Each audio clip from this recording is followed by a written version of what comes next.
마음의 상처와 영적 치유, 이걸 왜 하느냐? 이 문제가 해결 안 되고는 말짱 빈 껍데기예요. 천사의 방언을 하고 뭘 하고 다 해봐야 이게 해결 안 되면은 다 빈 껍데기예요. 이게 근원적인 문제예요. 왜? 마음의 상처란 원죄입니다. 원죄의 찌꺼기예요. 우리가 예수를 믿음으로 원죄에서 사함받았다고 하는 것은 그건 하늘의 법정적인 얘기지 실제 우리하고는 상관이 없어요. 하늘에서 하나님의 법정에서 판결만 의롭다고 죄 없다고 그렇게 간주해 주신 거지 우리가 죄가 없는 게 아니고 우리가 마귀의 권세로부터 완전히 지금 자유함을 누리고 있는 게 아니에요. 자유함을 누리면 왜 저런 사람이 나와요?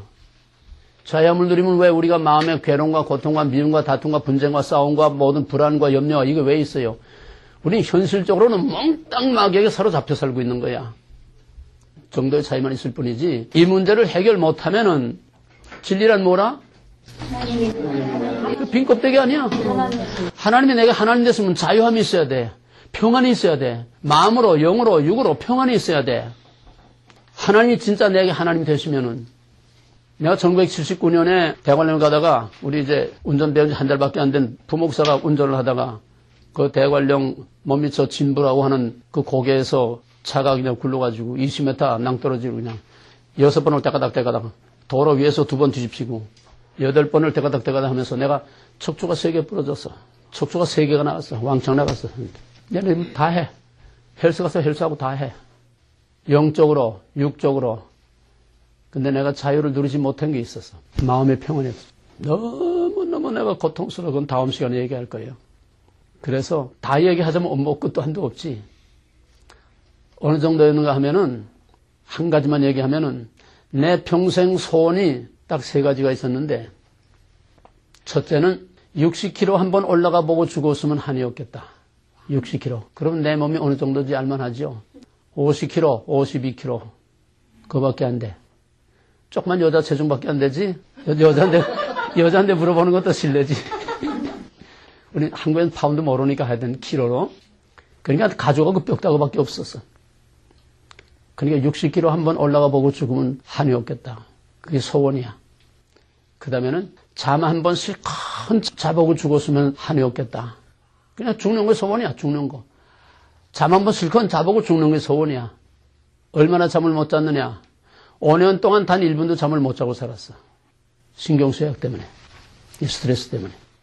그 다음에 나머지 하나는 밥 한 번 실컷 먹어보고 죽었으면 한이 없겠다. 그러니까 이 스트레스로 위장이 엉망진창이 되고 위궤양이 다 돼서 위가 다 그냥 빵꾸나고 뭐 2시간마다 한 번씩 이 진통제고 물약을 먹지 않으면은 이게 딱 그냥 그 시간이 지나서 경련이 오게 되면은 생각하는 그 로댕에 있지? 그냥 꼼짝 못하고 하여튼 어디에서든 그대로 가만히 어디 꼼짝을 못해. 위에 경련이 일어나면. 그렇게 무서웠어요. 그 죽통, 그 마오병, 이게 그 입구에 그 큰 마오병, 그 다음에 미지였나 일지였나 그래요. 거기다가 죽을 담아가지고 그걸 죽통을 메고 다니면서 강의를 했는데 그 죽도 못 먹고 나중에는 물도 못 먹어. 물 한 모금만 먹어도 딱 걸려가지고 내려가질 않아요. 딱 명체 걸려가지고. 약도 못 먹어. 아무것도 못 먹어. 그러다가 어느 날 갑자기 하루아침에 이게 다 깨끗이 하나님이 다 치유해 주셔서 그때부터 지금까지 자유함을 누려요. 근데 내 마음의 상처와 고통은 아직도 자유를 누리지 못하고 있었어. 이거 치유된 지 얼마 안 돼. 예수님은 자기가 다 당하고 겪은 걸 하라고 했지, 바울도 자기가 다 당하고 겪은 걸 하라고 했지, 자기가 겪지 않은 거 그냥 공상이나 지식이나 이론이나 이거 가지고 하라는 게 없어. 내가 여러분에게 하라고 한 거는 내 70, 80 평생 다 겪은 거고, 이 상처의 치유도 내가 다 겪은 걸 여러분에게 하라고 하는 거지, 내가 뭐대 이론으로 어디서 뺏겨다가 무슨 지식을 가지고 하는 게 아니에요. 지식 가지고 안 돼. 지식 가지고는 아무런 능력이 없어요. 그래서 바울이 인간적으로, 도덕적으로, 인격적으로 완벽하기 때문에 나를 본받으라고 한 게 아니라 그 믿음, 바울의 그 자유한 그 핍박과 고난 속에서도 영적으로 자유함을 누리는 바로 영적 권위와 그 자유함과 예수 그리스도를 본받은 그러한 믿음을 본받으라고 하는 거지, 인간적으로, 도덕적으로, 윤리적으로 완전해서 본받으라고 한 게 아니에요. 그런 의미에서 여러분도 나를 본받아요. 나를 본받아요. 나와 같이 자유함을 누려야 돼요. 믿음의 퀄리티는 마음의 평안과 감사와 기쁨이 있는가 없는가, 그게 믿음의 진짜 퀄리티예요. 하나님과의 바른 관계에 있고 인간과의 바른 관계에 있을 때에만 참 평안과 감사와 기쁨이 넘치는 삶이 되는 거지, 현실적으로 인간관계, 하나님과의 관계, 세상과의 관계, 내 안에 이 사탄의 둥지가 그대로 있는 한은 마음에 평화와 감사와 기쁨이 없어. 이거는 감정으로 오는 그런 일시적인 그런 기쁨이 아니야. 조건적인 어떤 조건에 따라서 좋아졌다 나빠졌다 하는 그런 게 아니라 469장 창선처럼 내 영혼의 그윽이 깊은 데서 맑은 가락이 훈련하네. 그냥 기쁨이 샘솟듯, 평화와 기쁨이 샘솟듯 솟아나는, 이것이 이 땅에 있으면서 천국의 자유와 평화와 안식과 기쁨을 누리는 진짜 퀄리티는 신앙이지, 이게 하나님이 내게 하나님 되시는 거예요. 이게 진리야. 이게 복음이야. 복음이란 본질상 전인적인 치유입니다. 육신의 치유, 마음의 치유, 영적인 치유, 죄와 마귀에게 사로잡히고 눌려있는, 갇혀있는 모든 영육 간의 모든 마귀의 권세와 죄의 권세와 모든 이런 부자유한 것에서 자유함을 누리게 하는 총체적인 전인적인 치유가 복음이지, 예수 그리스도의 십자가는 전인 치유의 복음이지 영적인 것만도 아니고, 또 예수님이 살아생전에 병자 고친 육신의 병만 고치는 게 아니라 그리스도의 복음은, 진리는 본질상 치유하는 거예요. 치유가 없는 거는 그건 진리가 아니에요. 치유가 없는 거는 참 복음이 아니에요. 복음으로 말미암은 자유가 없는 거는 참 복음이 아니에요. 그런 의미에서 이 상처의 치유를 통해서 여러분들이 자유함을 누려야 돼요. 그렇다고 해서 내가 육신의 세 가지 소원 하루아침에 갑자기 이루어진 것처럼 그렇게 모든 것이 단번에 되는 건 아니야. 육신의 병은 그럴 수도 있어요. 그러나 상처라고 하는 거는 하루아침에 되는 게 아니야. 왜? 상처는 모태에서부터 상처가 이루어져, 형성돼. 태교라고 그러지, 태교. 태중의 아이를 가지고 있을 때에 그 어머니와 그 가정의 분위기, 말 한마디 웅웅으로 하는 거, 지금은 과학이 발달돼가지고 그 모든 그 모체로부터 오는 반응을, 그 태아에게 어떤 반응이, 태아가 어떤 필링을 느끼느냐, 그거를 지금 다 읽어내요. 컴퓨터로 다 눈으로 보게 다 읽어내. 어머니 숨소리 하나까지 다 그 태아에게 영향을 주는 거예요. 정서와 인격 형성이 거기서 되는 거야, 다. 맨날 부부싸움하고 또 맨날 불안, 항상 마음의 평안이 없고 불안하고 염려, 근심, 짜증, 분노 이런 것이 있으면은 그 애가 정신적으로 정서적으로 건강한 애가 나올 수가 없어요. 거기서부터 일그러지는 거야. 꼬이고 뒤틀어지고 일그러지고, 다시 말해서 정신적으로 그 마음이 벌써 쭈그러지고 파괴된 인간이 나오는 거예요. 이거 심하게 되면 기형아가 돼요. 그리고 출생하는 과정으로부터 성장 과정, 모든 우리가 인생 살아오는 과정에서 우리가 얼마나 많은 상처를 우리가 안으면서 쌓이고 무디고 무뎌서, 어떤 사람들은 무뎌서 자기에게 무슨 프로그램이 있는지를 전혀 모르고 그냥 그저 덤덤하게 그냥 그저 그렁그렁 살아가는 사람들도 많고, 우리 집엔 뭐 별 문제 없어요. 뭐 별로 뭐 안강하고 싸우지도 않고 뭐. 그러나 의인은 없나니 하나도 없느니라. 죄와 마귀가 이 세상을 지배하고 있는 한 상처가 없는 사람은 아무도 없어요. 아무리 금실이 좋은 부부라도 서로 말 못하는 자기 혼자만이 갖고 있는 그런 아픔이나 또 그 이전에 살아오면서 가지고 있는 그런 아픔과 상처들이 다 있는데, 그거를 예민하게 느끼는 사람도 있고 또 좀 둔하고 덤덤해서 모르고 지나가는 사람도 있고, 정도의 차이지. 지난번에도 말했지만은 상처는 상처를 낳습니다. 상처는 자기 상처가 자기의 상처를 자꾸 또 만들어내요. 또 상처 있는 사람은 남에게 반드시 상처를 입힙니다. 그래서 연쇄 반응적으로 계속 시어머니한테 구박받는 며느리가 좀 강아지 궁뎅이 찬다고, 여기서 기분 나쁜 일이 있으면 다른 데 가서 자기도 모르게 나가. 자기에게 그런 상처와 그런 불안과 그런 적개심, 반항심, 불신 이런 모든 것들이 꽉 차 있을 때에는 자기도 모르게 남에게 상처를 자꾸 줘. 주는 거 없이 상처를 줘요. 그래서 가정이면 가정, 사회면 사회, 교회면 교회. 바로 이 결정적인 절정이 바로 오늘 한국 사회입니다. 한국 사회는 지구상의 가장 거대한, 가장 심각한 정신병자들의 수용소예요. 거대한 4,700만 한국 사람 치고 정상적인 사람은 하나도 없다고 해도 과언이 아니에요. 전체가 다 정신병자 수용소야. 정신병원이 아니야. 정신병원 그래도 뭐 치유라도 해주고 뭐 약이라도 줘서 뭐 좀 조용하게 진정이라도 잠재워. 이건 전부 다 광기야. 다 광기. 북한은 육체적인 생지옥이고 남한은 영적인, 정신적인, 사상적인 사탄의 생지옥이야. 여러분은 그나마도 이 미국의 시골 한 구석에서 그런 스트레스를 덜 받고 사는 걸 이게 참 복이에요. 한국은 무서워요. 말 한마디 잘못했다간 죽어. 말 한마디만 잘못했다간 죽어. 시비가 나가지고. 그 사람들이 북적대는 속에서 어깨 한번 잘못 붙였다고 때려 죽여. 무서운 세상이요. 무서운 세상. 더더구나 요즘은 그 아동 성폭행. 이건 정말 세계에서 유례가 없는 심각한 상태예요. 보통 정신병이 심각한 게 아니에요. 근데 속수무책이에요. 교회가 이 일을 담당해야 되는데 교회 목사부터 다 정신병자예요.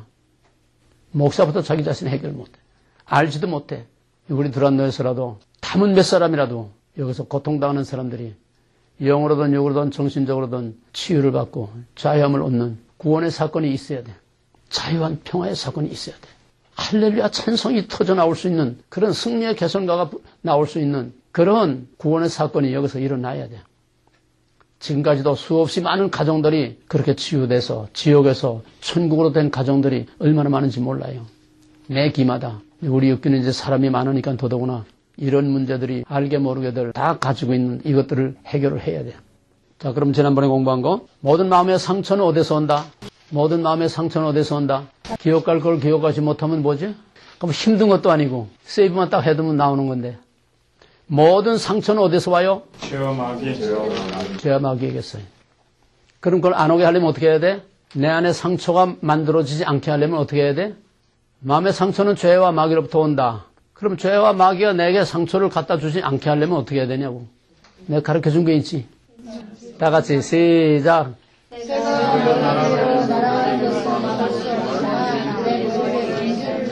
새가 어디로 날아가? 네, 다시 시작. 누구 머리? 누구 머리? 다시 시작. 새가 내 머리 위로 날아가는 것은 방정도 있지만 내 머리에 둥지는 것은 막아야. 여러분 집에 새 한 마리씩 다 그려놔. 새 한 마리씩. 그러면 새가 내 머리로 날아가는 건 뭐예요? 이거다 쉬운 문제야. 새가 내 머리로 날아가는 건 뭐예요? 순간적으로 느끼는 나쁜 생각, 감정, 좋지 못한, 불쾌한, 섭섭한 그런 모든 생각, 또 감정, 기분 이런 것들이 새가 날아가는 거예요. 그럼 둥지 틀지 못하게 하면 어떻게 해야 돼? 상처란 뭐예요? 상처란 뭐라고 그랬지? 새가 날아가는 건 먹지 못하는데 둥지를 트는 건 뭐라고 했는 거 둥지가 상처지.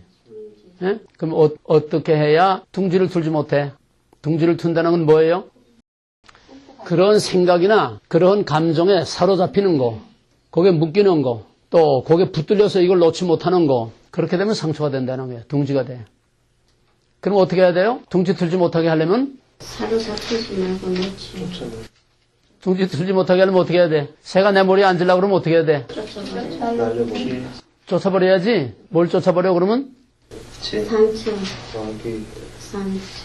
불쾌한 생각, 네, 부정적인 생각, 그런 감정, 그걸 거기서 다 털어버려야 되는데 그게 누구 맘대로 돼? 내 속에 꽁 하고 이게 들어박히는데 그게 쉽게 털어져?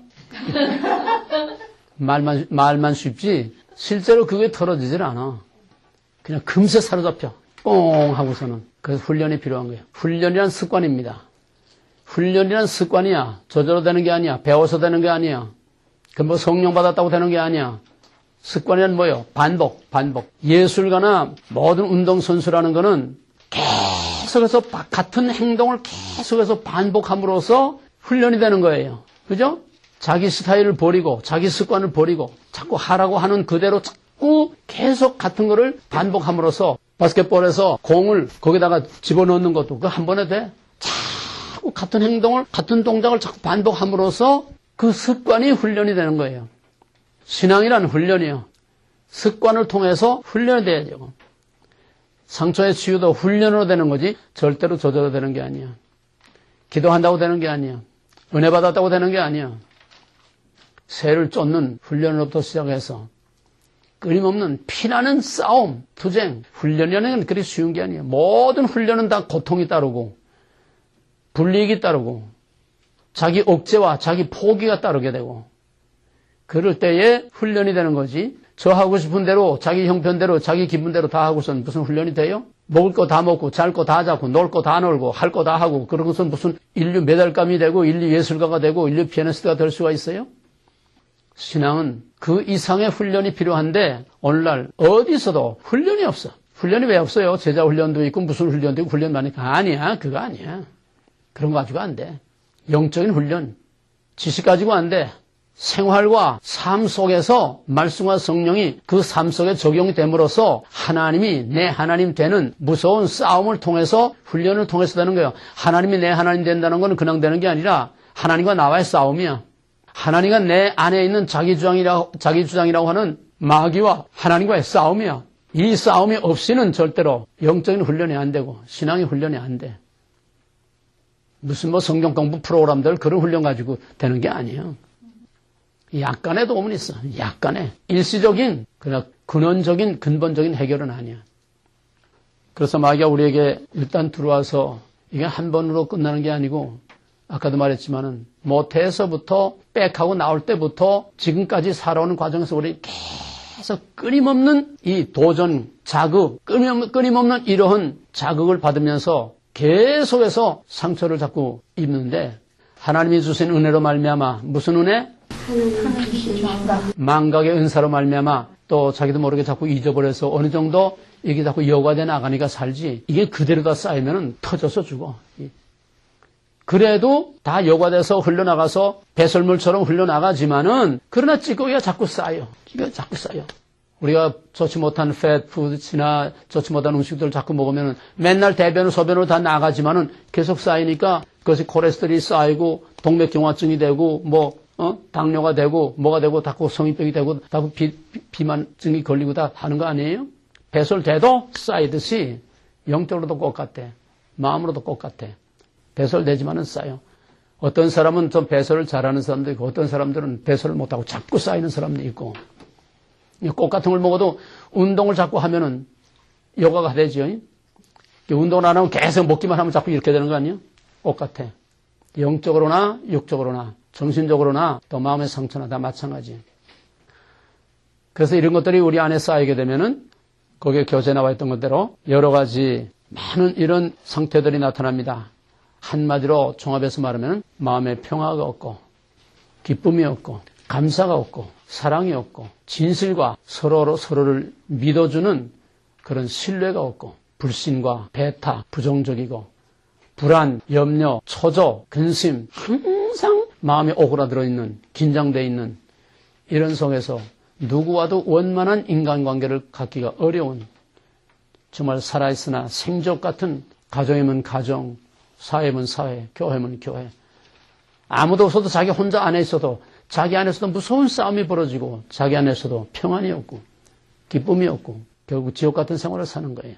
우리는 이 세상에서 완전한 구원을 다 누릴 수는 없지만은 그러나 제한적이고 한계가 있지만은 그러나 하나님께서 허락하신 최소한 거기에 어느 정도까지는 우리가 이 땅에서 영으로 육으로 마음으로 정신적으로 환경적으로 자유함을 누려야 돼. 자유함을 누려야 돼. 이 미국에 오니까 프리라는 말 참 많이 쓰더라고요. 프리 그냥 장사꾼들 무슨 마당 그냥 전부 프리. 근데 우리 크리스찬이 얼마나 자유함을 누리며 삽니까? 돈으로부터 사람으로부터 자존심으로부터 그냥 사람들이 나를 어떻게 보나 뭐라고 그럴까 항상 그 자존심이라는 거 하나 때문에 그걸 지키기 위해서 불안과 긴장과 또 그거로 인한 스트레스와 자유함을 누려야 돼. 남에게 불편을 준다든지 남에게 불이익을 준다든지 그런 것이 아닌 한은 자유함을 누려야 돼. 미국 사람들이 자유함을 누린다는 건 꼭 정치적으로만 자유한다는 게 아니에요. 미국 사람들 얼마나 자유로워요. 뭘 입든지 상관없잖아요. 여름에 밍크 코트를 입고 나오든지, 뭐 오바를 입고 나오든지, 한겨울에 뭐 햇팬트를 입고 뭐 반바지, 뭐 소매도 없는 걸 걸치고 나오든지 자유하잖아요. 어쨌건 미국 사람들은 불필요한데 구속을 받지 않아요. 사람들로부터 자유함을 누려. 자기가 남에게 피해를 끼치거나 또 법을 위반하거나 그 사람들은 철저히 이걸 압니다. 그렇게 자유함을 누리는데도 어디서 뭐 쇼핑몰이나 어디서 뭐 길 같은 데서 조금 옆에 다치지도 않았는데 옷도 다치지 않아요. 옆으로 바람 소리만 휙 스치고 지나가도 excuse me. 그만큼 남의 프라이버시에 대해서는 그만큼 예민하게 지켜주는 서로가 서로의 자유를 지켜주면서 자기 자유를 누리는 거예요. 한국 사람들이 이런 걸 좀 배워야 되는데 무엇보다도 크리스찬들은 자유함을 누려야 돼. 돈으로부터 자유함을 누려야 돼요. 없으면 없는 것만큼 하룻밤 세 조각 먹고 그저 비 안 맞고 하룻밤 잠은 그거로서 족한 줄 알고 살아야 돼. 어차피 다 템포랄이야. 뭐 털털이 살아도 가다가 길거리에 서지 않고 잘 굴러만 가면 그걸 감싸고 살아야 되고 남 하는 거 다 하려고 아득바득 하면서 스트레스 받지 말고. 근데 이게 왜 안 되느냐. 마귀에게 사로잡혀서 안 되네. 마귀에 사로잡혀서. 다시 말하면 상처가 많은 사람들은 자유를 누리지 못해요. 이 세상 민족 중에서 한국 사람처럼 이렇게 부자유한 사람 없어. 무서워. 여러분들은 그런 걸 모르고 사니까 참 정말 얼마나 다행인지 몰라요. 요즘 한국 사회는 무서워요. 서로에게 받는 스트레스 때문에 아주 생존 같아요. 그리스도께서 너희를 자유케 하려고 자유를 줬으니 그러므로 굳세게 서서 다시는 종의 몽에를 매지 말라. 이거는 1차적으로는 우리가 하나님의 자녀가 되고 죄 없다 인정함으로써 의롭다고 인정을 받은 죄와 마귀로부터 자유함을 누린다고. 이거는 법정적이지만은 또 현실적으로도 우리가 어느 한까지는 제한이 있어도 우리는 자유를 누리고 살아야 해. 이게 진짜 크리스찬이에요. 자, 그럼 오늘 나간 이 도표를 보면서 그림 말고 양쪽에 이렇게 두 가지를 쓴 도표 있죠. 이걸 보면서 상처가 구체적으로 근원적으로는 죄와 마귀로 말미암아 오는 것이지만은 그것이 구체적으로 현실적으로 어떻게 상처를 받느냐. 가장 큰 거는 자존심의 문제입니다. 자존심이라는 거에서 무조건 나쁜 건 아니에요. 자존심이라는 거는 좋은 면으로 긍정적으로 말하게 되면 사람들로부터 인정받고 싶어 하는 긍정적인 좋은 측면이 있어요. 자존심이라는 건. 자존심이 없으면은 이건 정말 아무것도 아니야. 근데 자존심을 지켜야 할 것이 있고 불필요한 자존심이 있는데 사람들은 진짜 지켜야 할 자존심은 알지도 못하고 헌시장처럼 다 내버리고 불필요한 자존심에 매달려서 사느냐 죽느냐 앙당하고 그래. 진짜 자존심은 하나님께 대한 자존심을 가져야 돼. 영적인 프라이드를 가져야 된다는 거예요. 나는 내 얼굴에 침을 뱉는 건 얼마든지 참을 수 있어도 하나님의 이름을 욕되게 하고 예수의 이름을 욕되게 하는 건 난 못 참아. 영적인 자존심을 가져야 돼. 하나님께 대한 자존심을 가져야 돼. 근데 개떡같은 있어도 살고 없어도 사는 아무것도 아닌 자존심 때문에 우리가 얼마나 많은 상처를 주고 상처를 받는지 모릅니다. 거기서 오는 것이 뭐냐 하면은 첫째로 열등감이란 뭐냐? 인정받고자 하는 그런 자존심이 거부당하거나 좌절당하거나 짓밟혔을 때 타이든 자이든 고이든 과실이든 모든 사람들은 이건 좋은 자존심입니다. 모든 사람들은 다 어린 아기로부터 인정받고 싶은 인정받고자 하는 본능을 가지고 있어요. 조그만 아기도 인정해주면 좋아하잖아요. 심지어 고양이 새끼는 자기 좋아하는 사람에게만 가고 자기 싫어하는 사람에 안 가. 강아지도 그래요. 한국에 있는 내 집안 사람인데 그 집에는 그 시어머니가 개를 싫어해. 그 애들이랑 집안 식구 다 개를 좋아하는데 그러니까는 아침에 애들이랑 어른들이 다 나가면은 그 시어머니 혼자 있잖아. 그러면 이 개는 저 소파 밑에 들어가서 하루 종일 안 나와. 저 싫어하는 거 아니까. 그럼 저녁에 누가 애들이고 오면 나와서 난리야 난리. 짐승도 그런데 하물며 사람이 그걸 왜 모르겠어요. 조그만 애기도 다 사랑받고 인정받으려고 하는데 이게 안 될 때에 이것이 상처가 쌓이는 겁니다.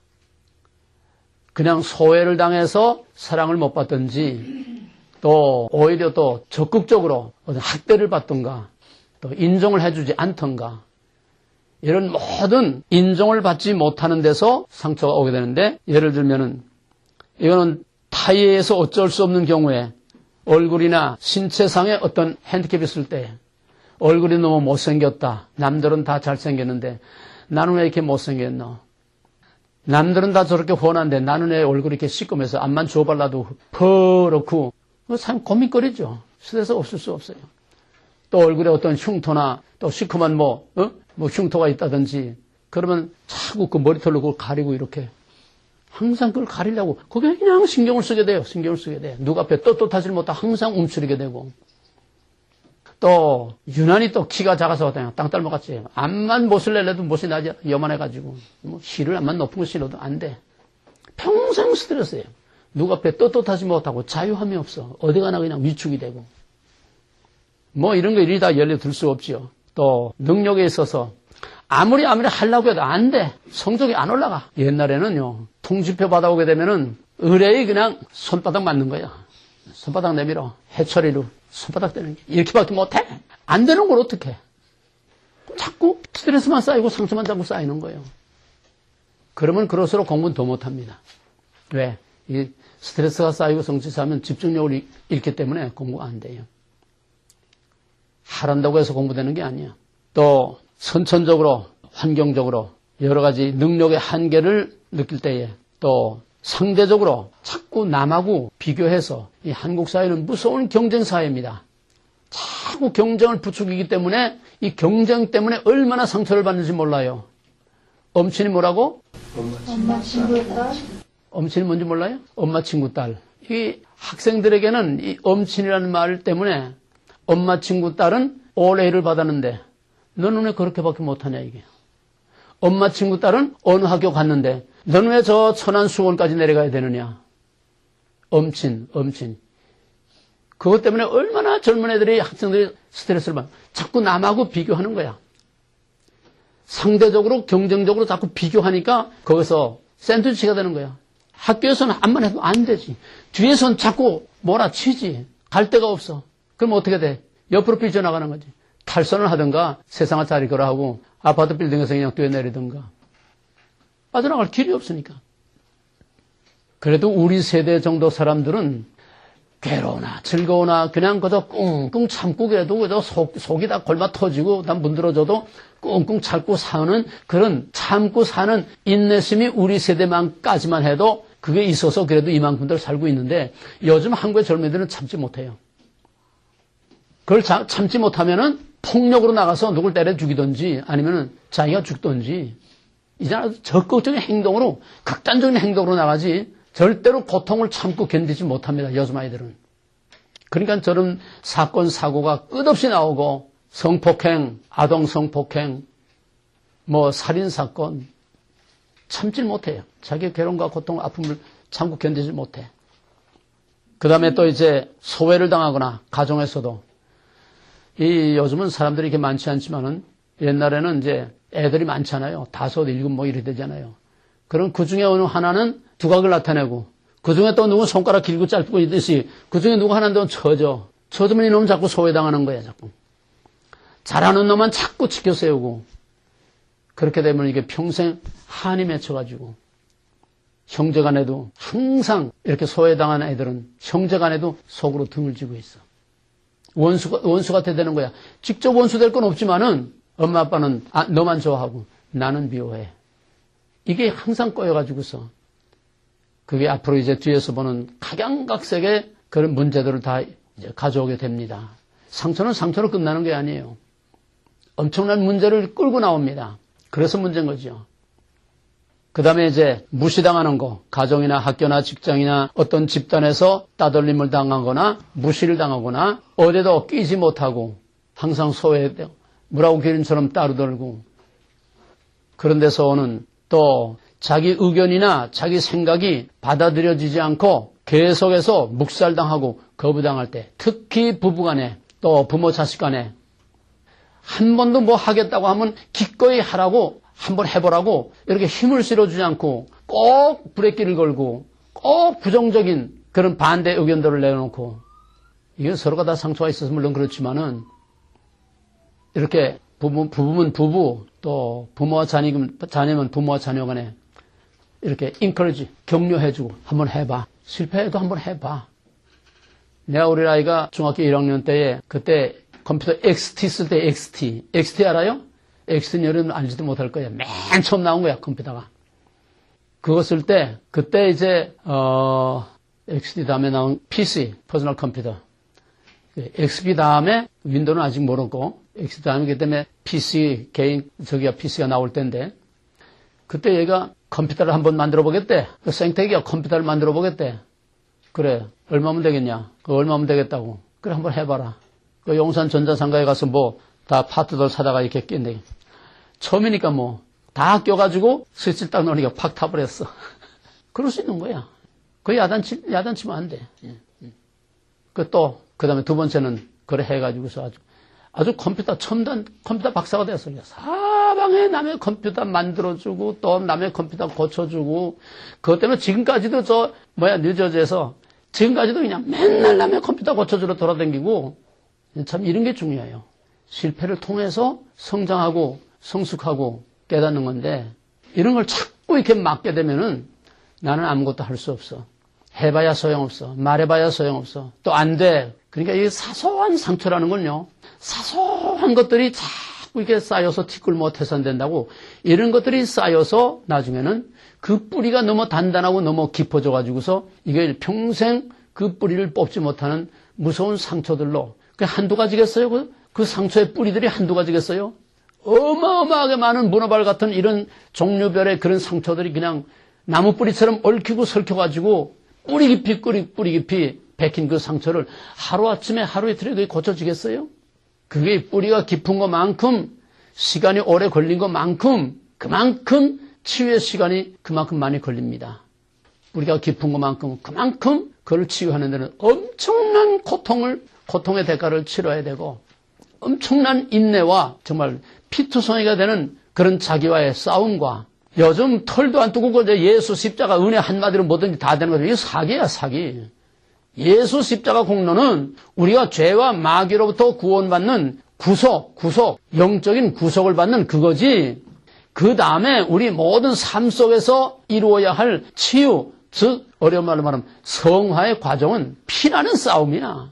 저절로 되는 게 아니야. 성화는 저절로 되는 게 아니야. 요즘은 중생교리만 있고 성화에 대해서 일체 말을 안 해. 전부 웰빙, 그저 복받고 잘 사는 얘기만 했지. 사랑하라, 서로 도와주라, 구제하라. 전부 이런 웰빙 도덕적인 얘기만 했지. 치유에 대해서 전혀 말하지 않고 성화에 대해서 전혀 말하지 않고 인간 자체의 변화를 위해서 훈련을 위해서 전혀 교회가 말하지 않아. 지금의 복음은 다 가짜예요. 성화가 따르지 않는 중생은 그건 가짜예요. 그 다음에는 자기 의견이 항상 거부를 당할 때 그게 좀 무서운 상처가 되는 겁니다. 그 다음에 또 하나는 무관심. 이 무관심보다도 잔인한 게 없습니다. 여러분 부모 자식 간이나 부부 간이나 서로 싸운다고 하는 거는 그만큼 갭이 없고 가까운 증거예요. 그 단계가 지나가면은 나사가 돌리다가 지나가면 겉돌잖아요. 그 단계가 지나가면은 요즘 사람들이야 싫으면 그냥 그거 해주면 그만이지만은 그러나 그 정도도 못 되고 해지지도 못하는 사람들은 넌 너, 난 나 서로 노타치. 겉으로 멀쩡하게 그냥 들락거리면서 같이 사는데 한 지붕 밑에 같이 사는데 서로 건드리지도 않고 간섭하지도 않고 관심도 없고 그래도 같이 밥이나 한 소대 밥이나 먹고 그래서 빨리 옷이나 갈아입고 나가고 넌 너, 난 나. 서로 완전히 대화가 차단되는 이 무관심. 이 무관심처럼 무서운 게 없어요. 무관심이 제일 잔인한 겁니다. 차라리 싸우는 게 나아요. 싸우는 게. 미국의 심리학계에서 언젠가 발표한 걸 보니까 이 노인들 이제 두 그룹으로 나누어서 서로 다투며 사는 노인들하고 서로 다투지 않는 그룹하고 두 그룹을 놓고서 오랫동안 장기간 동안 검토를 하고 연구를 했더니 싸우지 않고 사는 부부들이 빨리 죽더래요. 왜 그럴까? 싸우지 않고 평화롭게 지내는 부부들이 빨리 죽더래요. 왜 그럴까? 관심이 없어요. 관심이 없어서? 외로워서? 아니, 잘 사는데 왜 빨리 죽습니까? 그거는 빨리 죽는 그룹도 그야말로 다정하게 재미나게 사는 부부는 오래 살 거고 그야말로 무관심하게 사는 그런 물론 그 중에도 이제 부정적, 긍정적 두 그룹이 있겠지요. 예. 싸우지 않는 것도 정말 금슬이 좋아서 안 싸우는 거 하고 그 도를 넘어서 이제는 싸워봐야 안 되니까 왜? 맨날 싸워봐야 못 이겨. 입 뻥끗 했다가는 그냥 박살이나. 그래서 숫제 참고 사는 거야. 그래서 조용한 거야. 그러니 어떻게 되겠어요? 속으로 다 썩어 문드러지는 거야. 가정이 평화롭기 위해서는 누군가가 십자가를 지고 누군가가 그 대가를 치르기 때문에 가정이 평화로운 거지. 서로 다 자기 의견, 자기 생각 다 말하고서는 조용할 수가 없어요. 왜? 한 배서 난 자식들도 생각이 다르고 감정이 다르고 성격이 다 다른데 어떻게 남남길에 남의 뿌리에서 나온 몇십 년을 자란 사람들끼리 만나서 어떻게 마음이 항상 일치하고 살 수 있겠어요? 그건 다 참고 사는 거야. 이 참는다는 것이 이게 다 병이 되는 거야, 이게. 상처가 돼서 속이 썩어 문드러지니까 이 스트레스가 수명을 단축하는 거예요. 모든 질병은 70%, 80%는 다 스트레스로 오는 거예요. 참는 것만이 능사가 아니야. 믿음은 참는 게 아니에요. 해결이 돼야 돼. 해결이 돼야지. 자꾸 꽉꽉 둘러서 참기만 하면 결국 어딘가 골마 터지게 돼 있어. 참는 게 능사가 아니야. 참는 거로 안 돼. 그러다가 터져. 죽어. 참았다 터지면 그냥 끝장이야, 그때는. 참았다 터지면 화산이 폭발하는 것처럼 뭔가 일나. 자기가 죽든지 남을 죽이든지 아니면 그냥 끝장을 내든지. 참을 거는 물론 참을 때까지 참을 거는 참아야지요. 그러나 참는 자체가 해결책이 아니라고 하는 거. 그래서 다투는 사람은 왜 오래 사느냐? 스트레스를 해소하니까. 둥지를 털어버려. 네? 둥지를 털어버리니까는 그게 계속 쌓여서 썩어 들어가진 않아. 어느 때 가서 싸워. 적당히 싸우는 거는 스트레스를 해소되는 하나의 치유법이 되는 거고, 카타르시스, 정화작용이 된다는 거예요. 적당히 싸우는 건. 그러나 그것도 어쩔 수 없는 궁여지책의 수단이지, 진짜로 이 모든 과정을 다 넘어서서 치유가 되고 나서 안 싸우는 건 이건 진짜예요. 치유가 되고 나서 안 싸우는 진짜야. 우리 부부는 서로 마주 앉았다면 누구든지 한마디만 입이 나가면은 탁구야. 톡 치면 톡 쳐. 톡 치면 톡 쳐. 두 번, 세 번, 그 다음에 벌써 탁 올라가는 거예요. 입을 못 벌려. 입만 벌렸다 하면 무조건 반대니까. 입만 벌렸다 하면 무조건 반대니까. 톡. 어떤 쪽에서 받아들여야 이게 끝나지 않아요? 이쪽에서 치고 저쪽에서 치니까는 그게 끝나? 탁구 치듯이 그냥. 참, 내가 말로 다 형언할 수 없는 과정을 겪었어요. 그러나 우리는 지옥에서 천국으로, 지옥의 천국. 지금 몇 년 가도 말 한마디 서로 의견 충돌 다툼이 없어. 무시무시한 생지옥 같은 데에서 이게 치유되는데, 이게 하루 이틀에 된 게 아니야. 다음 시간에 내가 좀 얘기할 거예요. 이런 문제를 가지고 있게 되면은 어떤 증상들이 나타나느냐. 그 아래 특징, 증상, 진단. 실패와 상처에 대한 두려움이라는 거는 누가 나한테 내가 말 한마디 잘못했다가는 또 상처를 받아. 그죠? 인정받지 못하고, 반대말을 하고, 무시를 당하고, 그럼 또 상처 입는 거 아니야? 그런 데 대한 불안, 두려움, 또 뭔가 실수하거나 잘못하면 또 이거 구박받고, 잔소리 듣고, 그런 데 대한 불안, 두려움, 처져, 긴장, 그렇게 되면은 집중력을 상실하고, 안정하지 못하고 안절부절해. 불안정. 그리고 기억력이 상실되고. 이 아이들 공부 못하는 아이들 그냥 공부하라 자꾸 그런다고 해서 공부하는 게 아니에요. 애들이 스트레스 많이 받는 아이들은 이 상처가 많고 스트레스 받으면은 이 정신이 집중이 안 돼. 책 펴놓고 11시, 12시, 1시까지 가만 앉아 있어도 책 펴놓고 들여다보면 공부하는 것 같은데 오만 잡상, 망상 다 들락거리고 뜬구름 타듯이 그냥 떠돌아다니는 거지 하나도 안 보여. 집중력이 없어. 나는 한참 심할 때는요. 누가하고 약속을 해도 약속을 한 걸 찾아가질 못해. 수첩에 적어놓으면 수첩 보질 못해. 이건 망각의 은사가 아니라 망각증이야. 그냥. 건망증. 수첩에 적어놓으면 뭐래? 그걸 봐야지. 그래서 나중에 손바닥에 적어놔. 손바닥에 적어놓은 것도 이걸 보는 걸 잊어먹고 약속을 못 지켜. 그 정도는 아무것도 아니야. 어느 정도 하면은 이 집중력이 없으니까 기억력과 집중력은 같이 나갑니다. 집중력이 없으면 기억력이 없어지는 거예요. 여러분 기억할 걸 기억하지 못하는 건 공부에 집중 못해. 집중력이 없어서 그래. 다 분산이 돼가지고 집중해서 딱 들어 한마디에 딱 뺏깁니다. 잊어버리잖아요.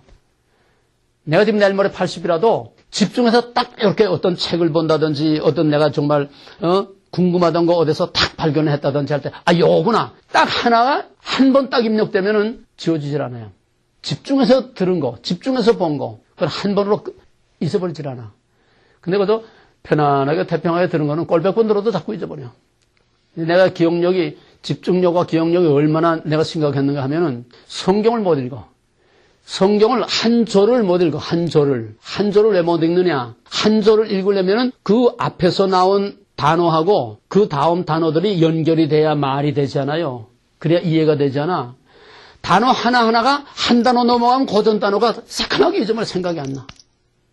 한 단어 한 단어가 연결이 안 돼. 여러분 상상할 수 있어요? 그런 거? 한 단어 내려가면 그 웃단어가 새까매. 그러니까 한 절 가지고 10번, 20번을 읽어도 끝내 그 한 절이 무슨 말인지 모르고 결국은 더 읽질 못해. 그런 생활을 했어요. 얼마나 심각해. 여러분은 그 정도 아니까 애라는 건 꼭 해. 정신병도 안 되려면. 그래서 불안정, 기억력 상실, 또 피로, 이 스트레스가 심하고 긴장, 불안, 염려, 초조 이런 스트레스와 상처와 이런 것들이 심하면요. 사람이 스트레스를 받으면 진액이 빠집니다. 진액이. 하는 거 없이 진액이 빠져요. 하는 거 없이 피곤하고 아무것도 안 하는데도 그렇게 그냥 막 온몸이 녹아내리고 그냥 맥을 못 쳐. 조그만 서성대도 그냥 다 무너지는 것처럼 맥을 못 치고 먹고 놀아도 그렇게 힘이 들어. 피곤해. 이 정신적인 스트레스 받는 거예요. 에너지가 무진장 소모됩니다. 육체 노동의 몇 배 소모돼요. 이래서 이런 스트레스가 많은 사람들, 이 상처와 스트레스가 심한 사람들은 만성 피로에서 항상 피로를 호소하고 요 단계가 지나가면은 통증을 호소해. 고통을 호소해. 실제 육체적으로 고통이 옵니다. 내가 총각 때 형님이 세브란스 병원에 있었는데 나는 그냥 못 살겠어. 너무너무 그냥 안 아픈 데가 없고 못 살겠어. 그냥 많은 고통을 호소해도 형님 본인이 알지. 내가 이렇게 괴로워서 잠도 못 자고 괴로워서 이렇게 온 몸이 그냥 마음은 둘째쳐놓고 육체적으로 내가 이렇게 괴로운데도 나는 끔찍 안 하는 거야. 그럼 막 그냥 땡깡 부리고 화를 내고 그럼 오늘 이따가 병원에 나와. 병원에 나와서 전문의 한 대 데리고 가면 아무 이상이 없대. 나는 아파 죽겠는데 아무 이상이 없대. 미치는 거예요. 경험자들 있을 거예요.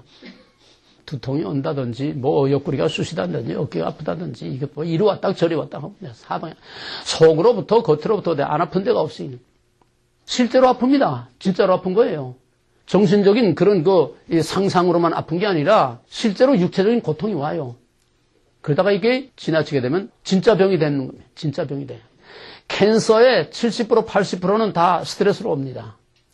같은 스트레스를 계속 2달, 석 달 이렇게 계속 집중적으로 계속 누적돼 나가면 영락없이 터집니다.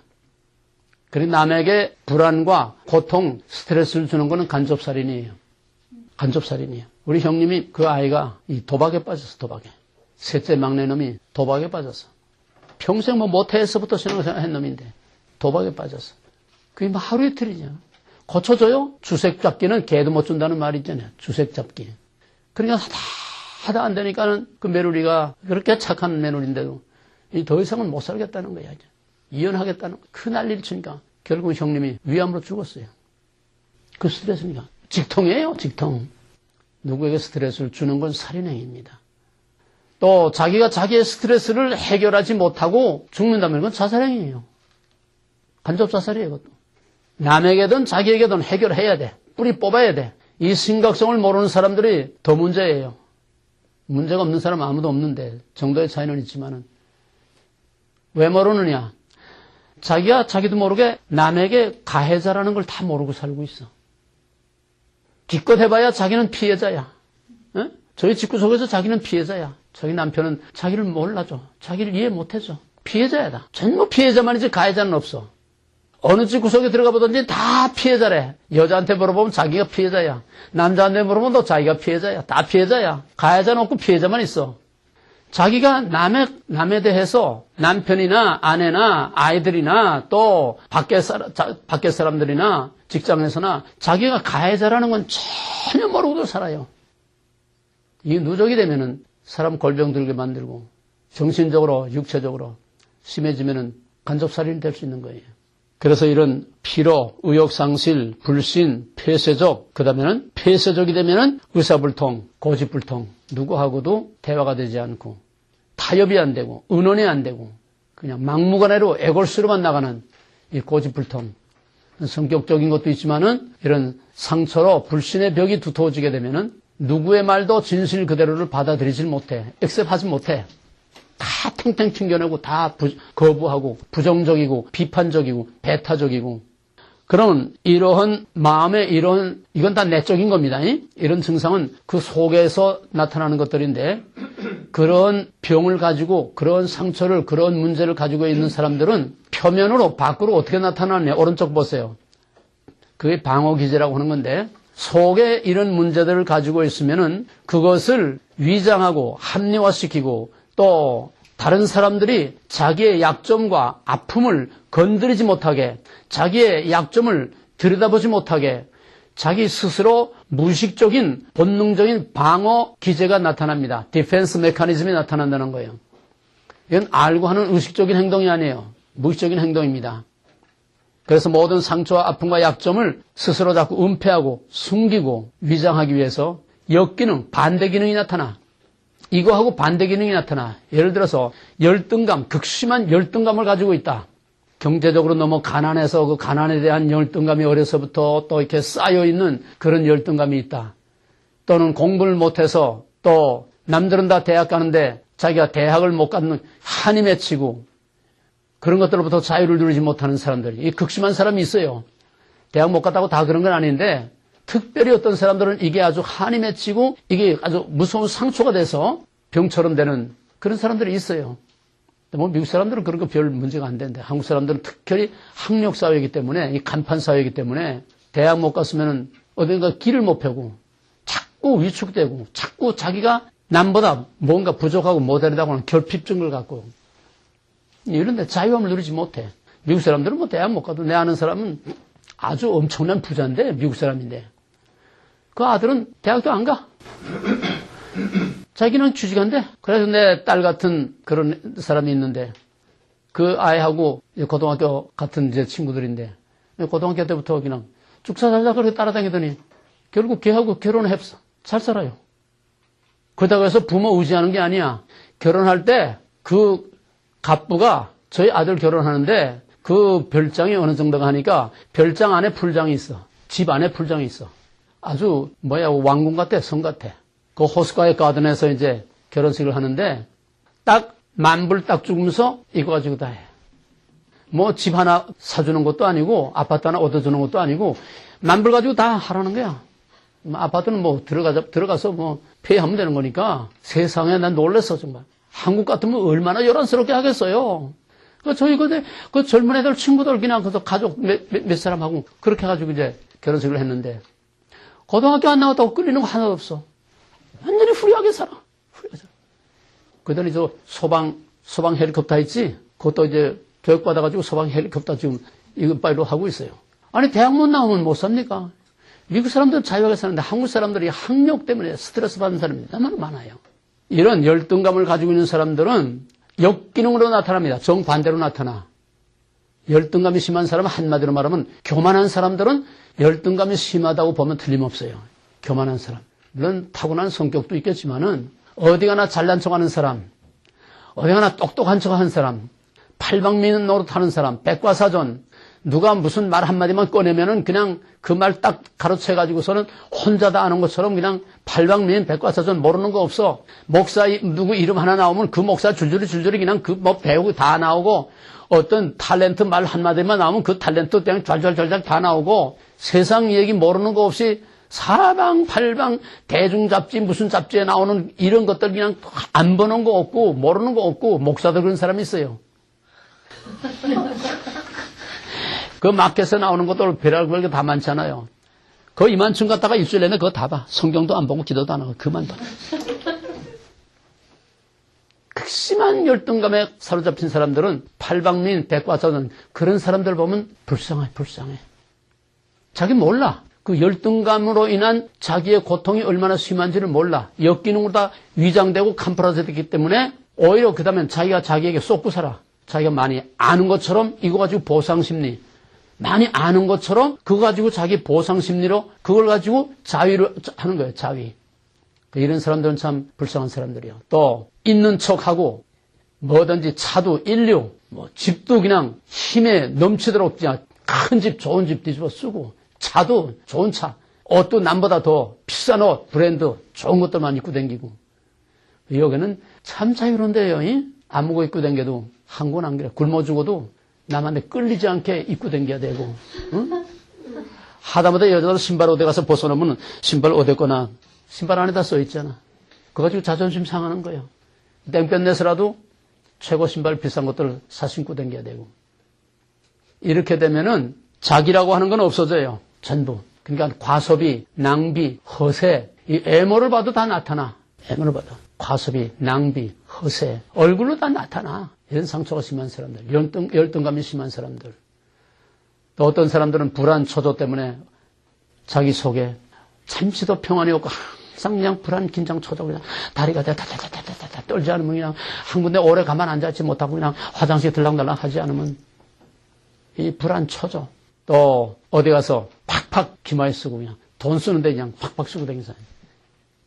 물론 마음이 좋아서 이렇게 쓰는 사람도 있지만은 이런 디펜스 메커니즘으로 자기가 가난에 대한 이 열등감이 꽉 찬 사람들은 밖에 나가서 자꾸 이런 걸 과시하는 거예요. 과시나 이런 것들이 자기도 모르는 중에 다 나타나는 겁니다. 그 다음에 이제 또 다른 측면을 보게 되면 이런 사람들은 두 가지 행동 양식으로 나타나요. 이거 다 할 수 없으니까 크게 나누면은 두 가지 행동으로 나타나. 모든 사람들은 밖으로 발산하는 애향적인 사람이 있고 안으로 움츠러드는 내향적인 성격이 있습니다. 이건 타고난 성격이니까 거기에 따라서 이 디펜스 메커니즘이 달라지는 거예요. 아니 그거 아직 보라고 난 건 아니야. 그건 조금 더 있다 봐. 애향적인 사람은 밖으로 자꾸 발산을 하기 때문에 적극적인 반응으로 나타나. 이 디펜스 메커니즘이 적극적인 행동으로 나타나요. 이 적극적인 행동이 애향적인 사람들은 이게 잘못되게 되면은 공격적이 되고 범죄, 공격, 폭력, 그 사람은 건드리면 안 돼. 건드리면 그냥 폭탄 같은 말이 나오든지 뭐 칼날 같은 비수 같은 아주 그냥 속을 팍 긁어놓는 말이 탁 나오든지 이 사람은 그냥 건드리면 나와. 그러니까 예, 그림 보세요. 여기. 거기에 두 사람 마주한다는 그림. 이 그림이 두 사람의 특징을 한번 얘기해봐요. N쪽에 있는 사람의 특징은 뭡니까? 그 특징이 여러 가지가 있어요. 내향적. 그런데 여기에 나타난 그림의 실질적인 특징이 뭐예요? 방어다. 그건 전체적인 거고 부분적으로 구체적으로 그 사람의 행동 양식이 어떤 행동 양식으로 나오겠는가? 보호, 감추는 거. 가리는 거, 숨기는 거, 또 어떻게? 그림을 봐야지. 내 얼굴 보면 가리고 전신을 다 가렸잖아요. 전신을 다 가렸어. 그걸 다른 말로 구체적으로 말해봐요. 뭘 가렸어? 뭐를 가렸어? 뭐를? 몸, 자기 자신. 그래 뭐가 없어? 자유함. 뭐가 없어? 자유함이었다. 아니 그 사람에게서 지금 뭐가 없냐고, 뭐가 안 되냐고. 얼굴에 뭐가? 눈, 코, 입. 그러니까 눈을 가리고 입을 닫고 귀를 닫고 클로즈. 누구 말을 듣지 않아. 현실을 현실대로 직시하지 못해. 그러니까 눈도 귀도 입도 다 닫아버렸어. 말 안 해. 왜? 말 한마디 잘못해다 자기 약점 드러날까 봐. 자기 무식 드러날까 봐. 자기 실수 드러날까 봐. 또 거절을 당할까 봐. 그 두려움과 불안 때문에 말을 안 해. 이 질문하는데 대답하는 사람들 이 형이에요. 입 다물고. 잘못 대답했다가 창피당할까 봐. 자존심 상할까 봐. 이 형이야 다. 마음의 문이 닫혀있다는 증거예요. 그 다음에 귀도 닫았어. 듣질 않아. 그 방패를 들고 방어형이야. 예, 갑옷을이고 방어형. 그 다음에 오른쪽에 있는 사람은 어떤 타입이? 이건 남자 여자를 이렇게 꼭 말하는 건 아니에요. 이게 남자일 수도 있고 여자일 수도 있고 이쪽도 남자일 수 있고 여자일 수 있어요. 예? N쪽에 있는 사람은 어떤 특징이에요? 공격적. 근데 지금은 공격하고 있는 건 아니야. 그러나 언제든지 건드리면 공격할 자세를 갖고 있는 거야. 언제든지. 너 나 건드리면 나 가만 안 있을 거야. 항상 건드리면 팍 나가 그냥. 건드리면 화살 팍 나가. 그러니까 이런 사람하고 이걸 여러분의 가정으로 그대로 옮겨놔봐요. 목사님이 그리신 거예요 혹시? 궁금해서. 어떤 형이야 자기는? 이 공격적. 공격적? 그 속에 담고 있지 않는 거예요. 또 저요? 지요? 모르겠는데. 모르는 게 어디 있어? 둘 중에 하나지. 중간. 중간은 없어. 갑옷 입고 팔 때. 어. 둘 다. 또, 아침하고 저녁하고 다른 거. 아침하고 저녁하고 다른 것 같아. 그것도 일리가 있어요. 저는 공격형 같아요. 공격형 같아요. 공격형이야? 근데 그림은 맞게 그렸죠. 여자분들 다 공격형이라 하는 거 보니까. 여자분들 그런 것 같아요. 결혼했어, 총각이야? 저요? 결혼했습니다. 결혼했어? 이게 요즘 거의 다 이런 거 아닌가 난 봐요. 거의 다, 요즘 다 거의 다 이렇지 않나. 이게 시대의 흐름이니까. 여자들은 요새 참고 가만히 있질 못해. 이제 남자들이 참는 세상이고. 이제 지금도 물론 남자가 여자 폭행하는 사람들도 많지만은 요즘 한국에서는 남자가 여자한테 폭행을 당하는 가정들이 많고 선생이 학생들 때리는 게 아니라 이제 학생이 선생 때리는 시대야. 이 시대의 흐름이 그러니까 어쩔 수 없어요. 근데 어떤 사람은 그러더라고. 나가서는 공격적이 되고 집안에서는 방어형이 된다. 또 집안에서는 공격형이지만 나가면 방어형이 된다. 그것도 맞는 얘기예요. 왜? 밖에 나가서 점잖고 얌전하고 남한테 참 인심 없는 사람들이 바깥하고 집안하고는 영 틀립니다. 정반대예요. 여러분 특히 대표적인 거는 깡패들. 깡패들 얼마나 무섭습니까 밖에서.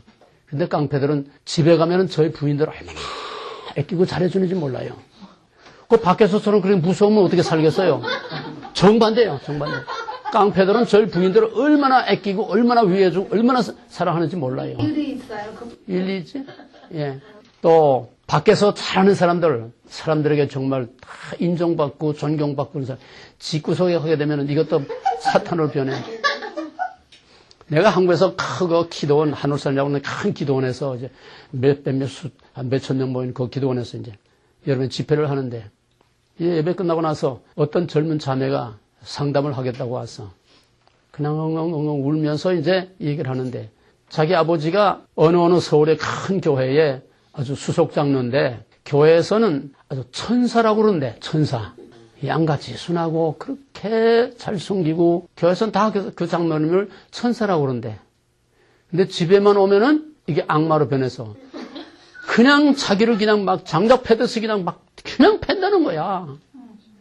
얘는 더 이상 내가 매 맞고 살 수가 없어서 매 맞다가 맨발로 도망쳐서 갈 데 없으니까 이제 기도원에 올라온 거야. 난 이젠 못 내려갑니다. 이젠 내려가면 나 맞아 죽어요. 더 이상 난 못 내려가요. 어떻게 하면 좋습니까?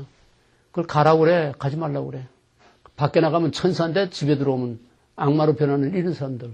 극단적인 예지만은, 예. 목사들도 강대상에 서면 천사 같죠? 집에 돌아가게 되면, 집구석에 돌아가게 되면. 제일 문제 많은 가정이 목사의 가정들입니다. 왜? 두 얼굴을 가지지 않을 수 없어. 그렇다고 해서 그게 숨겨지진 않아. 다 나옵니다. 어디를 삐져나오든지 그 말하는 매너에서 나오든지 설교에서 나오든지 그 사람의 삶에서 나오든지 뭐 교인들과의 어떤 관계에서 나오든지 어디든 터져나오게 돼 있는데 제일 이 치유에 이게 진짜로 필요한 사람이 목사예요. 목사의 가정.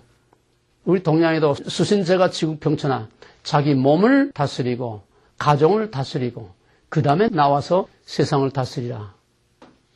성경에도 그렇잖아요. 디모데전서 3장에서 목사와 장로, 집사 한 아내의 남편으로 그 자녀들을 잘 다스리는 자라야 할지니 그렇지도 못해. 제일 스트레스 많이 받는 게 목사와 사모들입니다. 왜? 이건 당하기만 했지 같이 싸우지 못하잖아.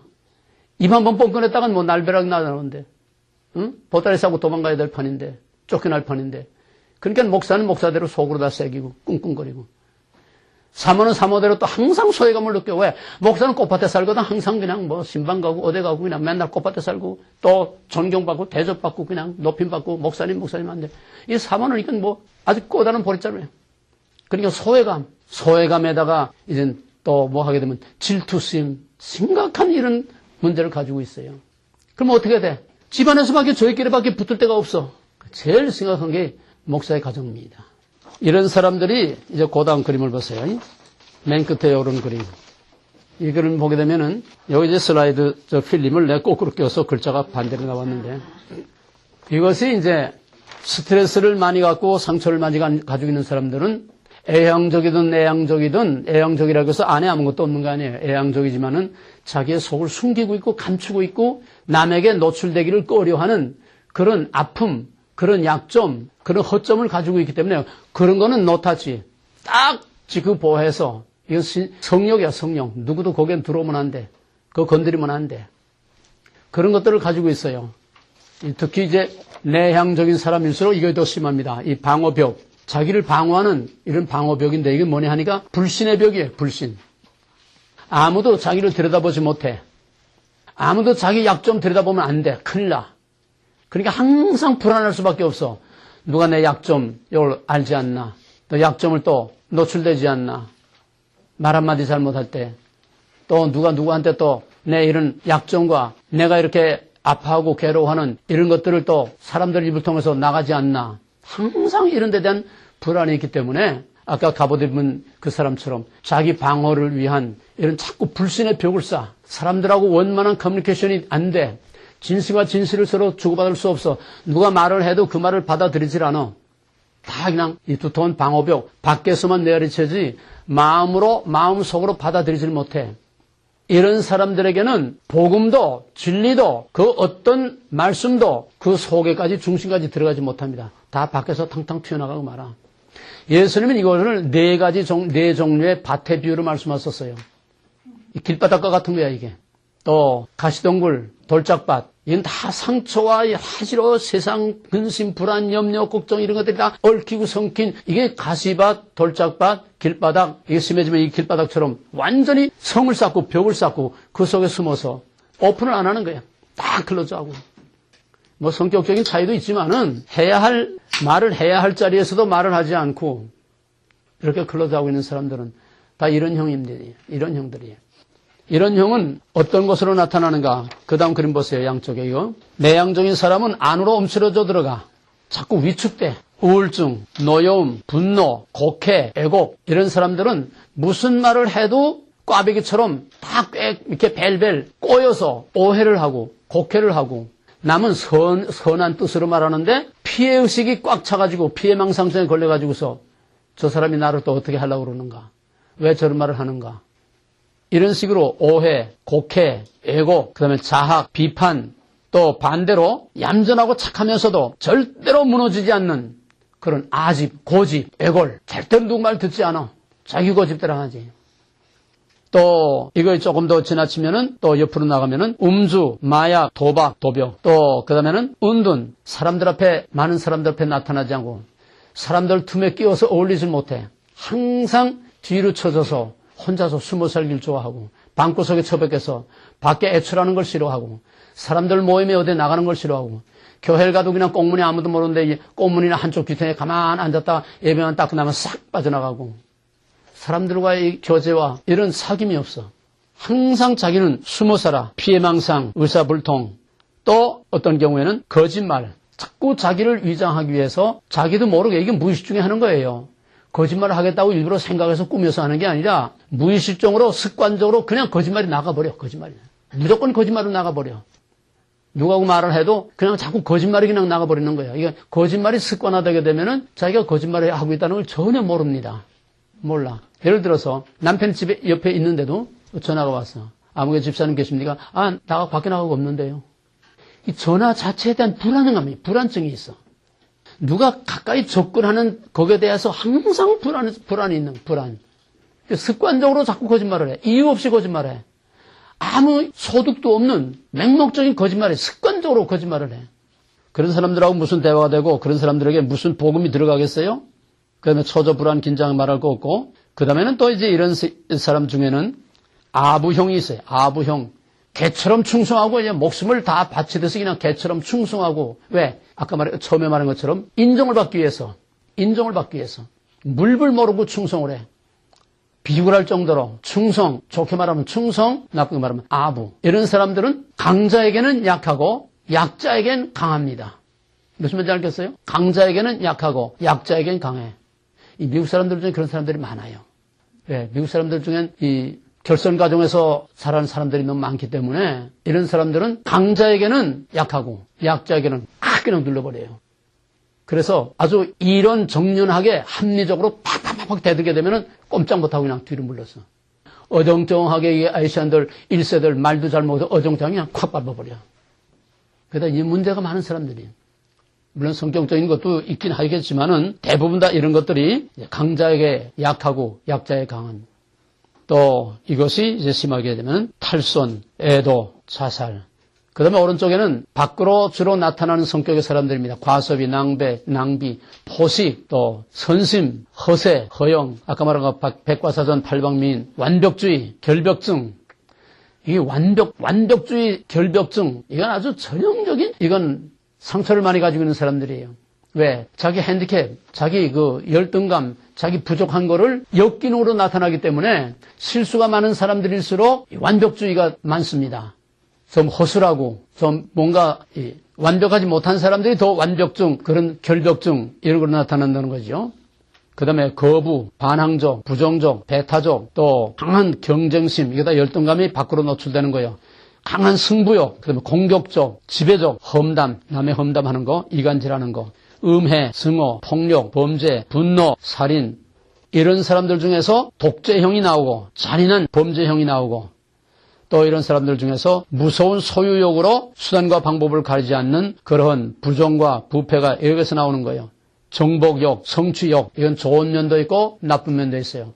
사회적으로 성공하기 위해서 정말 수단과 방법을 가리지 않고 국회의원이 된다든지 뭐 된다든지 막 집안 다 팔아서라도 성공하려고 하는 그런 성공욕, 성취욕, 정복욕 이런 형들로 나타나는. 마지막으로 한 가지만 얘기하면은 600만을 가스실에서 유태인을 학살한 전대미문의 이 어마어마한 죄악을 저지른 히틀러. 그 히틀러가 왜 그런 짓을 했느냐? 간단한 거예요. 바늘도둑이 소도둑 된다는 말이 있죠. 이 히틀러가 어렸을 때 아주 찢어지게 가난했어, 집이. 근데 아버지도 없고 할아버지 밑에서 이제 크는데 그 옆집에 그로서리가 있는데 그 그로서리는 유태인이 하는데 항상 저희는 가난하니까 그냥 애상으로 갖다 먹고 꼬다 먹고 돈도 꼬다 쓰고 자꾸 그러니까는 유태인은 샤이로크 같이 그냥 철저하게 받아내잖아요. 이자까지 붙여서 받아먹잖아요. 그럼 맨날 와서 빚독초고 하고 떡이나 애상값 갚으라고 그러고 맨날 시달리면서 살으니까 이 유태인이 그렇게 미울 수가 없어. 저희 가난에 대한 그것이 유태인에게 반사작용으로 유태인에게 대한 증오가 자꾸 나가는 거야. 그래서 이 공산주의자들이 다 그 가난하고 소외되고 이런 사람들이 전부 빨개로 다 넘어갑니다. 그 분노를 쏟을 데 없으니까 전부 부자들, 가진 자들에 대한 적개심으로 나오는 거예요. 그 대표적인 노무현이. 그 대표 전형적인 샘플이 노무현이에요. 그런데 하루는 학교 갔다 오는데 엄마 하고 뛰어들어오는데 자기 엄마 방에서 그 빼볼때기 유태인 그놈이 허리띠도 못 메고 이러고 기어 나오는 거예요. 그럼 여기서 그 어린아이 히틀러에 불이 난 거야. 눈에서 불이 난 거야. 이놈의 새끼 너 두고 보자. 내가 감히 우리 엄마를 이놈의 유태인 두고 보자. 그것이 결국은 유태인 놈들은 이 지구상에서 다 싹 그냥 멸종을 시켜야 된다. 정권을 잡고 나서. 그래서 유태인 학살이라고 하는 유태인은 아주 지구상에서 멸종을 시켜야 된다고 하는 그런 무서운 그런 죄악과 범죄가 지극히 작은 어린 아이의 이 상처에서부터 온 거예요. 상처란 이렇게 무서운 거야. 뭐 그런 예를 우리가 다 들 필요도 없지만은 작은 시비가 큰 시비 된다고 이런 문제를 해결하지 못하고 겉으로 다 얼범으로 덮어놓고서는 해출한 무덤처럼 거룩한 척하고 뭐 믿음이 좋은 척하고 뭐 성경을 좀 아는 척하고 뭐 교회에서 열심히 봉사하고 성실한 척하고 신용 얻고 뭐 안수집사 되고 뭐 되고 아니야. 그거 가지고 아니야.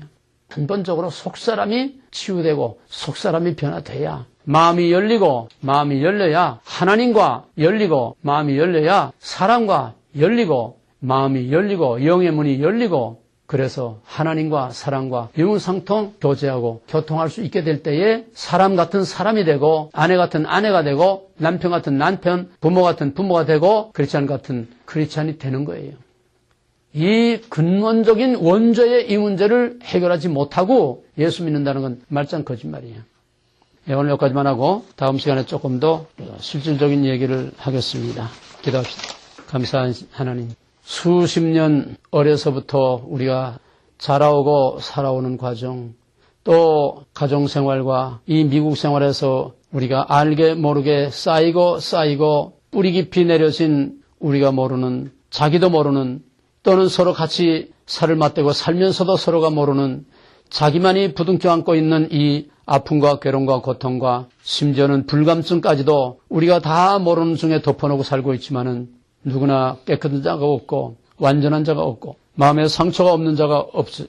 우리가 이번 두란노에서 이 문제를 이제부터 근본적으로 해결할 수 있게 하시고 이제부터 이 문제를 위해서 피나는 투쟁과 싸움과 노력과 기도와 인내로서 두란노를 통하여 개인의 모든 문제가 해결되고 하나님과의 관계와 가정과 이웃과의 관계와 정말 우리가 마음을 활짝 열어놓고 초막이나 궁궐이나 내 주에서 모신 것이 그곳의 하늘나라와 같은 기쁨과 감사와 찬송이 항상 넘쳐오르고 우리 마음에 천국이 이루어지는 참된 평화를 누리며 평화를 끼치는 트러블 메이커에서 피스메이커로 다 되게 하여 주시기를 간절히 바라고 원하며 우리를 위하여서 십자가에 죽으신 예수 그리스도 이름으로 감사하며 간절히 기도합나이다. 아멘.